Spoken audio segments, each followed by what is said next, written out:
Voy a invitar al doctor Carlos Velarde. Él es pediatra neonatólogo, entrenado en el Hospital Infantil en Michigan y posteriormente un fellow en perinatología en la Universidad George Washington. Él también es miembro de la Academia Americana de Pediatría. Así es que él va a hablarnos también de qué no hay que hacer en urgencias de pediatría. Una vez que el doctor termine, vamos a pasar a una mesa redonda con todos los invitados y solventar las preguntas que ustedes han hecho. Gracias. ¿Tú vas a hablar con esto? ¿Tú no tienes, perdón? No, yo no necesito eso. No. Ah, ya. Vaya, listo. Pointer. Buenos días, gracias por la invitación. Bueno, lo primero, me disculpo que yo no voy a hablar de mitos, yo también voy a hablar de qué cosas no se deben hacer. Para mitos hacemos una charla y hablo del muermo, del mal de ojo y del sereno. Pues, ¿qué no hacer? Pues vamos a ir rápido en los principios generales y vamos a ver ciertas situaciones específicas. El triage, el no reconocer la gravedad, historia, ya mis colegas que hablaron antes que yo lo han mencionado, y la historia del examen físico. Este señor que es coetario ahí con Ariel, él lo dijo y lo mantenemos como un principio universal del primum non nocere, pero más recientemente el gran Steve Jobs dijo que decidir lo que no hacer es tan importante como decidir qué sí debemos hacer. Y así debemos pensar nosotros cuando estamos atendiendo niños en urgencia, ¿no? En el contexto de infantes en la sala de urgencia, nosotros tenemos que establecer prioridades, ver el bienestar del niño primero, ejercitar precaución, evaluar la situación con rapidez y tomar las acciones para minimizar el daño. Comenzamos por el triage. Para nosotros en los hospitales privados, por el volumen de pacientes, quizás es mucho más fácil tener un triage efectivo.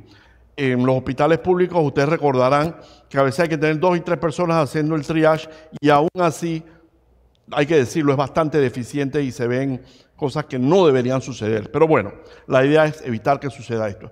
La historia clínica. Decía el doctor Tejada que el 90% del diagnóstico se hacía con una buena historia, y eso sigue siendo real el día de hoy. Hay que determinar qué pasó, preguntarle a los padres, no dirigir el interrogatorio, pero hacer las preguntas específicas para hacer los diagnósticos correctos. La evaluación. Nosotros, a diferencia de la mayoría de los especialistas que estuvieron antes que nosotros lidiamos con pacientes que no nos van a decir ellos directamente qué es lo que les molesta. Entonces tenemos que depender de la historia de los padres, de la abuela o de la nana, que son las que peores historias dan, por cierto. Entonces el examen comprensivo es importante. Entonces decía el doctor Pablo Fletcher sobre la púrpura imperial de la clínica, y eso es muy válido todavía. A ver si me le da el efecto especial ahí al chico. Ahí vemos. Esto, a legua usted ve un infante respirando así y ustedes saben que eso no puede dar vueltas, hay que tomar medidas inmediatas. O si escuchamos algo como el otro.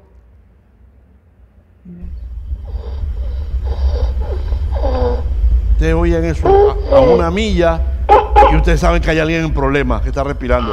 Ese es un club, ¿no? Ok.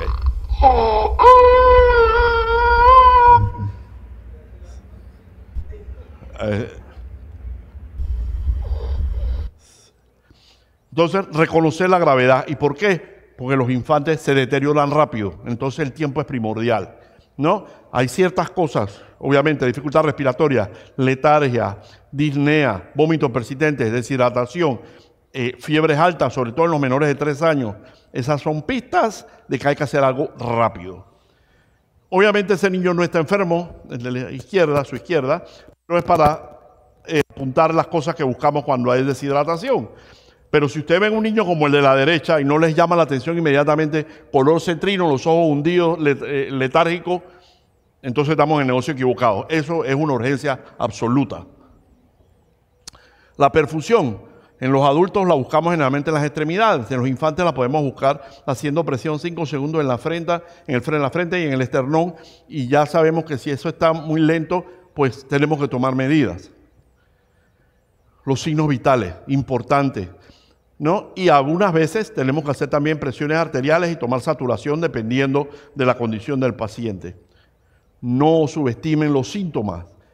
Si vamos muy lento porque subestimamos los síntomas, nos podemos meter en problemas con estos niños. Comunicación, 5 minutos hablar de esto, que es importante. Los papás de hoy son distintos a lo que eran los papás hace 20 y 30 años. Estos papás leen, estos papás se meten en el internet, estos papás preguntan, estos papás saben y ellos están muy pendientes de lo que estamos haciendo. Entonces, nuestra mejor arma es comunicación, hablarles, explicarles, tenerle paciencia para que ellos nos ayuden y no sean obstrucción.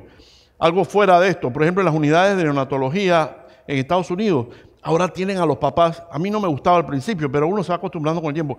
Los papás están delante cuando uno está pasando visita y se ha encontrado que el input de ellos es muy, muy importante porque ellos están ahí todo el tiempo y ellos saben cómo se comporta su hijo y qué le está pasando. Entonces, siguiendo con la comunicación, están atentos, no es raro que ya consultaron a Dr. Google, seamos empáticos con ellos, tratemos de explicarle y usar, he visto colegas usan un lenguaje muy sofisticado para los papás, se ve muy bonito y nos hace ver muy inteligentes, pero no es la mejor manera de hacerlo. Cosas sencillas, calentar las manos antes de tocar al bebé, calentar el estetoscopio, eso se lo enseño a mis estudiantes, eso vale para los adultos, pero para los niños y para los infantes más aún. No los cuente, ese papá, esa mamá sabe bien lo que usted está haciendo, así que no los buchiteen, por favor. Y paciencia, paciencia, paciencia, importante. Ven el típico ejemplo, ya buscó en el internet y nada más va a ir al donde el doctor para una segunda opinión, ¿no? Lenguaje corporal, a cada rato los papás me dicen, esa doctora no tenía idea, doctor, esa doctora estaba asustada, esa doctora miraba para un lado y hacía gestos. Cuiden su lenguaje corporal. Aunque no tengan idea, que no se den cuenta a los demás que ustedes no tienen idea. Dicen los gringos, never let them see you sweat. Y esto aplica para nosotros y en cuarta urgencia más que nunca. Mantengan la compostura, por favor. A ver, los medicamentos. Pues 1 minuto nada más para decir que en muchas ocasiones nos va a tocar dar medicamentos y tenemos que estar seguros que usamos el medicamento adecuado y en las dosis. Recuerden que nosotros todo es por kilo, por peso en estos niños, así que estemos pendientes de hacerlo bien. No les dé pena buscar en alguna referencia dar la dosis adecuada. Ok, ¿qué no deberíamos prescribir en urgencias? Vitamínicos, please. Antiparasitarios, a menos que ustedes vieran que botó la lombriz en el cuarto de urgencia, no tienen que estar mandando eso. Estimulantes de apetito. Descongestionante antihistamínico en menores de 2 años, y podemos hablar horas de eso. Antivirales de dudosa actividad. Antibióticos por si acaso. Multisíntomas. En los niños, nosotros queremos tener buen control de la fiebre, por ejemplo. Entonces, paracetamol, nosotros lo mandamos cada 4 horas, según si tiene fiebre o no tiene fiebre. Cuando usamos multisíntomas, estamos condenados a usar el paracetamol cada 6 horas y dar el paracetamol aunque el paciente no tenga fiebre. Entonces, específico, le damos paracetamol si tiene fiebre, si tiene dolor, si tiene malestar, pero si no tiene no se lo damos. Si le queremos dar algún antitusivo, vale, podemos hablar de eso, pero no usar multisíntomas en niños. Medicamentos, tenemos para echar para el aire aquí. Hay miles de cosas que salen en el cuarto de urgencia de pronto y que podemos dar una charla solamente sobre su uso o no uso, pero esto no tiene cabida en el cuarto de urgencia. Quizás el Tamiflu para influenza y paren de contar. Ninguna de las otras cosas tiene ninguna utilización, no deberían ni existir en su vademecum del cuarto de urgencia. Hasta Ballena Azul les mandan. A ver, viene la parte que más me gusta, la de los exámenes. ¿Qué exámenes de sangre hacemos? ¿Cuál es el más popular? El bendito hemograma. Hay muchos exámenes que son totalmente innecesarios.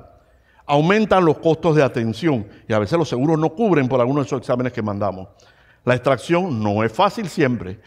Tenemos que saber evaluar el resultado. No manden un examen que no saben evaluarlo, por favor. Y la sospecha clínica va primero. Ya mis antecesores lo dijeron.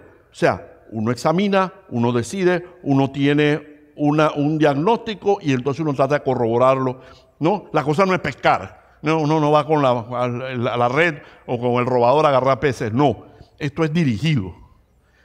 Sacar sangre en un infante no es fácil, ¿no? Se necesitan varias personas, es traumático y la percepción que puede tener el niño sobre nosotros no es la mejor después de que le saquen sangre, ¿no? Decía un infectólogo, Bill Rodríguez, que hacer un hemograma en un niño era como meterse el dedo en la nariz. Puede ser socialmente aceptable, pero debe estar preparado para saber qué hacer con el resultado. Hay miles de artículos de bibliografía sobre los hemogramas y cada vez vemos más la necesidad de mandar 2 y 3 cosas para poder hacer un diagnóstico de infección severa de sepsis, como hemograma, más PCR, más procalcitonina. Ahora, procalcitonina es cara, es lenta en volver y no todos los seguros la cubren o hay que pedir una preautorización. Pero si es un niño de menos de 3 meses con fiebre, es cajonero y es obligación mandarla. Por otro lado, hay otros niños que vienen con una fiebrecita de 38 grados e igual le están mandando hemograma, PCR, procalcitonina. Seamos capaces de individualizar los casos y tomar una decisión, porque, moraleja, el hemograma no nos va a hacer el diagnóstico, el diagnóstico lo hacemos nosotros. También tenemos que saber que no es normal. A cada rato digo yo que dicen, tenía 15.000 blancos, tiene leucocitosis. Hasta los 5 años ellos pueden tener leucocitosis relativa comparada con los adultos, y eso es normal para ellos. Tratemos de no poner el caballo, la carreta delante del caballo. Vayamos como tienen que ser, como nos enseñaron en la universidad. Examen físico, historia, examen físico, hay un diagnóstico presuntivo y entonces mandamos los laboratorios según la necesidad. Radiografías, también muy comunes, a veces necesarias, pero no siempre. No todo el que tose necesita un tórax. No todo el que tiene un golpe necesita una radiografía. Ahí la doctora mencionó los traumas craneoencefálicos. En niños, la mayoría de los traumas craneoencefálicos se cayó de sus pies. No necesitan radiografía. Si hay algún criterio de trauma craneoencefálico, el niño está vomitando, tuvo pérdida de conocimiento, está incoherente, está desorientado, ahí sí uno va directo con un CAT. No pierdan tiempo haciendo radiografías de cráneo, por favor. Radiografías son de utilidad cuando hay ingesta de cuerpo extraño. Recuerden mandar la lateral, Bruno lo digo yo de nuevo, lateral de tórax importante. Los ultrasonidos son de mucha utilidad en ciertas cosas como el escroto agudo, en el abdomen agudo, y también puede ser una charla y está de serie para los cirujanos del ultrasonido o el CAT en abdomen agudo. Si el diagnóstico presuntivo es que es apendicitis aguda y es un niño pequeño, delgado, pues el ultrasonido es una gran herramienta. Las bibliografías dicen que depende de la habilidad del ultrasonografista, pero afortunadamente en el setting que tenemos nosotros en hospitales privados, pues generalmente tenemos gente muy capacitada para hacernos un diagnóstico con ultrasonido, y si hay duda entonces ya vamos en CAT, si es un niño muy grande, muy obeso, o si hay dudas en el abdomen agudo que pensamos que no es apéndice, puede ser otra cosa, puede entrar el CAT en consideración. Equipo adecuado. Estas cuestiones, estos sensores en la frente, en niños, eso no sirve para nada. Hay algunos sensores mucho más sofisticados que son muy caros, que no se consiguen. Ustedes tienen que corroborar, y si es un niño pequeño, tomen la temperatura rectal. Los otoscopios, por ejemplo, ahora existen los macroviews. Estos macroviews son lo máximo. Uno ve ese tímpano enorme que le salta a uno a la vista. Yo en estos días me tocó usar uno de los clásicos y después de tantos años usando macroviews, yo veía ese tímpano tan distante y tan chiquito que la verdad me costaba trabajo. Pero sí tenían que proporcionarnos el equipo adecuado. Ni hablar de los manguitos para tomar la presión, que tienen que ser adecuados para la edad del paciente. Si no, ese número no vale nada. Dando de alta. El doctor Hammerschlag lo mencionó, repito yo. Tienen que tomarse unos minutos para asegurarse que el paciente sabe cómo administrar la medicina. Los inhaladores, decirle en detalle cómo se hace. Y los medicamentos, cómo se toman, cuándo se toman, qué hacer si lo vomita de inmediato. y el seguimiento adecuado hay que establecerlo con su médico de cabecera. Vamos a ver un par de casitos rápidos. Un paciente de 1 año con Krupp clásico, está saturando bien, se le hace su tratamiento, sus nebulizaciones, mejora, le mandan hemograma, PCR, influenza, COVID y sincitial. En la radiografía de todas, el steeple sign, dice la doctora en voz alta, tiene 90% de obstrucción. Llama al pediatra delante de los papás. Tiene 90% de obstrucción y creo debe quedarse. Ya el paciente mejoró. Esa no es la intención de la radiografía. Y es más, ya eso casi ni se hace hacerle radiografía de tórax para buscar el steeple sign. Ese es un diagnóstico clínico. Entonces, en base a eso, uno es que decide el tratamiento. A este paciente resultó que era COVID positivo. Ya llevo como 3 o 4 pacientes con Krupp secundario a COVID. Se fue a la casa y evolucionó bien. No hubo que hacer más nada. No había tal 90% de obstrucción. Vamos al siguiente caso. Niña de 3 años, estaba recuperándose de una otitis serosa, estaba tomando un antihistamínico. Va a urgencias, este fue el fin de semana pasado. No podía orinar. Retención urinaria aguda, buen diagnóstico. Probable cistitis, creo que es lógico pensar en eso. Le trataron de colocar una sonda, no pudieron, trauma por todos lados, la niña lloraba, no podía. Sugieren canalizar y forzar diuresis con furosemida. No entiendo. Le iba a producir más orina, más dolor. Eso. Yo dije, no, mamá, no deje que le hagan eso. El pediatra no quiso hablar conmigo, pero le hizo caso a la mamá. El pediatra, o sea, yo me opuse al plan, le dije, llamen a un urólogo de niño. No había nadie disponible, fue un urólogo adulto, y tampoco pudo, pero en el forcejeo se orinó. Y gracias a Dios recogieron la muestra. Y el urinálisis vino normal. Pero eso fue que le habían dado de alta que tuvimos el resultado. La persona en el cuarto de urgencia le dijo que eso tenía que ser una infección. Le inyectaron ceftriaxona, le mandaron ceftriaxona intramuscular a la casa y cefalexina oral después de unos días. Y una crema para pañalitis y diclofenaco. El sentido común es el menos común de todos los sentidos. Y aquí creo que falló un poquito el sentido común. Era un efecto secundario del antihistamínico que había hecho la retención urinaria y eso se mejoró solo. Pero después quedó con el trauma de todos los intentos de pasarle la sonda a la pobrecita. Tercer caso, 5 años, acude a urgencia con vómitos 8 veces y evacuaciones diarreicas. No tenía fiebre. Estaba convaleciendo de una otitis y sinusitis y ya había terminado su 8º día de aumentín. Tenía algo de tosecita residual. Le mandan el hemograma bendito. 19.000 blancos, 91% neutrófilo. Lo demás negativo, PCR en 59. Glóbulos blancos altos es infección. Le mandan una placa, ahí sí no entendí, y decían que tenía neumonía. Se fue a la casa con tratamiento para neumonía. Le pusieron ceftriaxona endovenosa, aparte le mandaron tratamiento para los vómitos, que la verdad que ya se le quitaron. Intravenosa, intramuscular, ceftriaxona 3 días más. Ondansetron, Nexium, Moveflor, salbutamol, fixotide, pedialite y zinc. Go figure. Yo vi al paciente al día siguiente, le omití los antibióticos, le quité el zinc, le quité el salbutamol, le quité el fixotide, con el permiso del neumólogo. Le mantuve las medicinas para la gastroenteritis. Al día siguiente, o sea, 48 horas después del inicial, le mandé un hemograma y estaba perfectamente normal. ¿Qué sucede? Cuando estos niños están con el episodio agudo de la gastroenteritis, vomita, más si están deshidratados, los glóbulos blancos se elevan, pero se elevan temporalmente y eso no es el criterio para dar antibióticos. Vuelvo y digo, la púrpura imperial de la clínica. La clínica del paciente manda y dependiendo de eso, entonces uno decide si tiene que mandar antibióticos o no.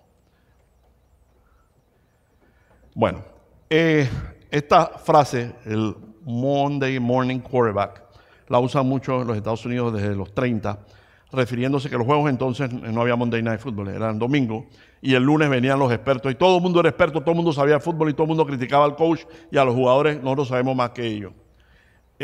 La intención de la charla no es que yo venga ahora que yo sé más, yo estoy ahora, después que pasaron los pavos, vengo a criticar, no.